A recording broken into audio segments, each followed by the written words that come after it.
او دریم مقصد ويعلمهم الكتاب والحکمه.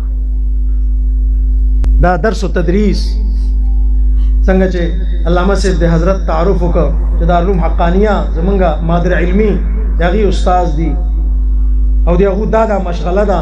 دا علما ناست مفتي صاحب دي، دا ټول حضرات دا دین سره چې وابسته درس و تدریس کوي، دعوت ارشاد او تبلیغ کوي، دا هم په دې لاین کې دي ويعلمهم الكتاب والحکمه.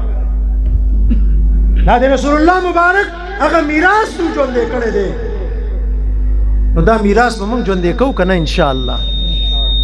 او باقي د دنیا پسې دمره ځان مه وژنئ، دمره ځان مه وژنئ، دا دنیا پاتې ده.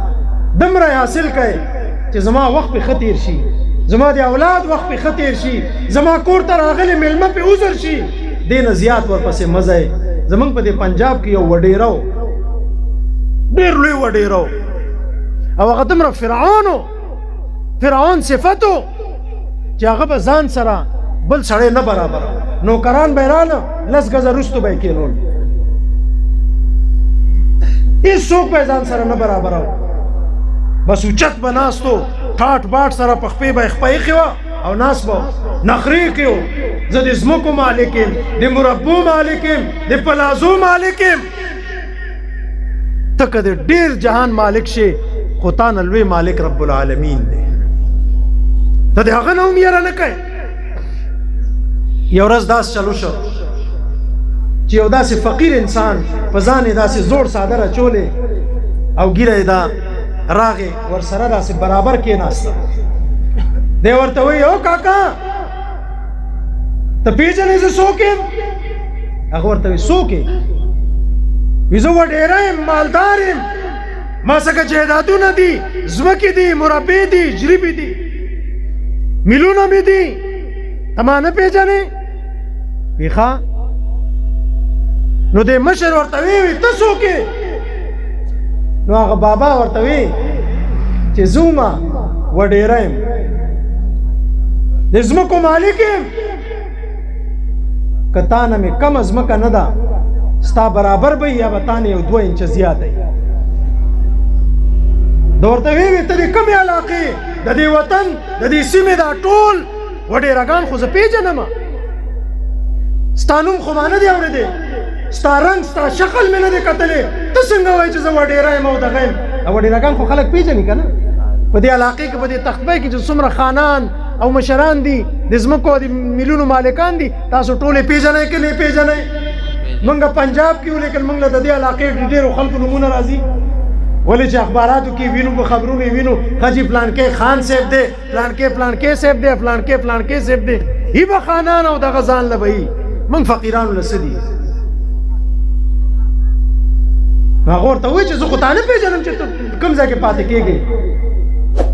نو دې فقیر ورته ووایي چې زما او ستا ځمکه برابر ده. نو دې ملک ورته وایي چې کوم ځای کې برابر ده؟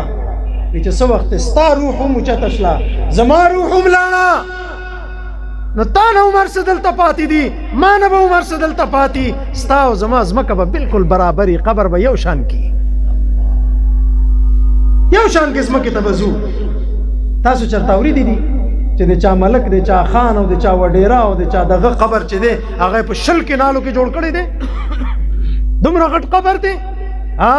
که اعمال سمو، که د پیر سمو، مولا سمو، عالم سمو، حافظ قاری سمو، د خان، د ملک او د چودھری صاحب سمو، نو دا 100 فوټ قبر چې موږ ته ښکاري دا به ورته صرف په 20 کنالو نه، په 20,000 کنالو خدای غټ کړي. او که اعمال سم نه وو نو زمونږ د ټولو قبر به ګورې دومره تنګ شي چې څومره موږ دا مړ ایښي دی د دې نه به هم ګورې نور تنګېږي. نو زما عزیزانو، زما مشرانو، دلته موږ تاسو چې راغلي یو هغه یو مقصد دی، او هغه مقصد څه دی چې موږ خپل الله وپېژنو، د رسول الله مبارک مینه واخلو. زمونږ حضرت صاحب به وی ژوند کې 3 څیزونه راولئ، بس تاسو ژوند به ګل و ګلزار شي. څه شی؟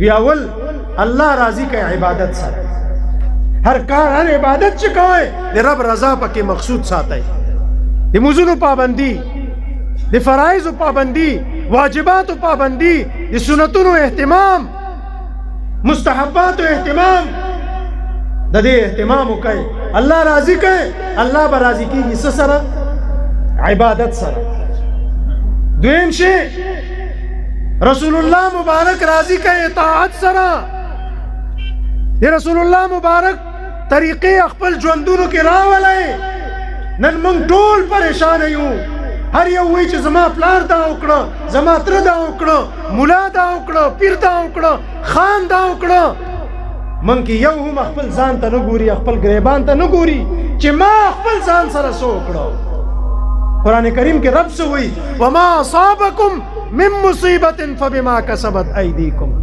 بل چاته مو وایه چې فلانکي دا وکړه فلانکي دا وکړه نه تا سره او ما سره چې نن څه کېږي که نن موږ ذلیله کېږو رسوا کېږو دا د بل چا قصور نه دی دا زما د خپل د لاسونو قصور دی ما الله نه دی راضي کړی ما د رسول الله مبارک طریقې پرېښودې خدای پاک زه نورو ته پرېښودم